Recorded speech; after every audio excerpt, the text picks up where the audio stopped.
भारत के इतिहास में आज एक सुनहरा दिन है।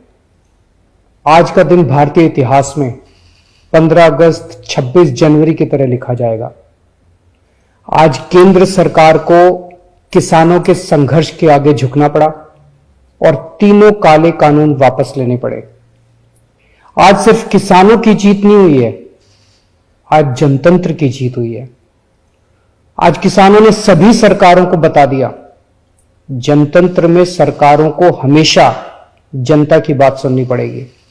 सिर्फ और सिर्फ जनता की मर्जी चलेगी। कोई भी पार्टी हो, कोई भी नेता हो, जनता के सामने आपका अहंकार नहीं चलेगा। यह एक ऐसा संघर्ष था जिसने पूरे देश को एक कर दिया। इस लड़ाई में किसानों के साथ साथ मजदूरों, युवाओं, महिलाओं, आड़तियों, दुकानदारों ने सबने हिस्सा लिया। पंजाब हो या यूपी, बंगाल हो या केरल, पूरा देश किसानों के साथ खड़ा था। देश विदेश में रहने वाले सभी भारतवासी एक हो गए और इन सब ने मिलकर आज इतिहास रचा है। जिन्होंने धर्म जाति से ऊपर उठकर एक साथ सड़क पर तीनों काले कानूनों के खिलाफ ये लड़ाई लड़ी और आखिर में केंद्र सरकार को उनके आगे झुकना पड़ा, इन सभी की आज जीत हुई है। पूरी दुनिया के इतिहास में शायद इससे बड़ा या इससे लंबा कोई आंदोलन हुआ होगा।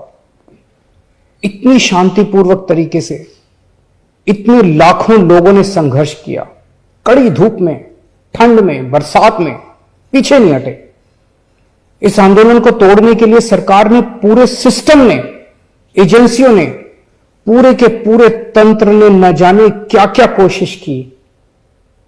किसानों को आतंकवादी कहा, खालिस्तानी कहा, एंटी नेशनल कहा, सब तरीके से घेर के उनको, उनके हौसले को तोड़ने की कोशिश की गई। लेकिन किसानों के लिए भी आजादी की लड़ाई थी। आजादी के दीवानों की तरह किसानों ने भी कमर कस के ये लड़ाई लड़ी और जीते।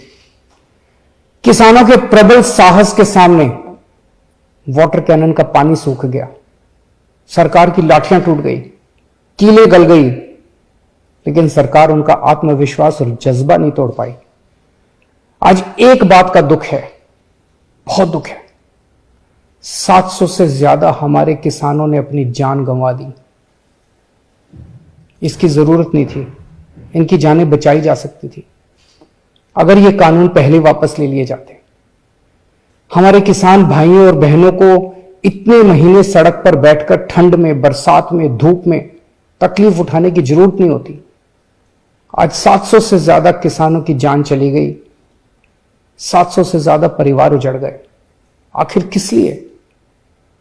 इन शहीदों को मेरा नमन है, इनके परिवार को भी मेरा कोटि कोटि प्रणाम है। मैं उनकी आत्मा की शांति के लिए वाहेगुरु जी से प्रार्थना करता हूं, उनके परिवार के सभी कष्ट दूर करें। पर आपकी कुर्बानियों को यह देश कभी नहीं भूलेगा।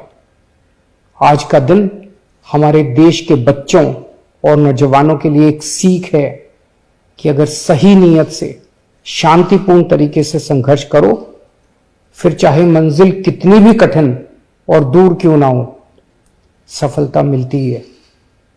जय हिंद।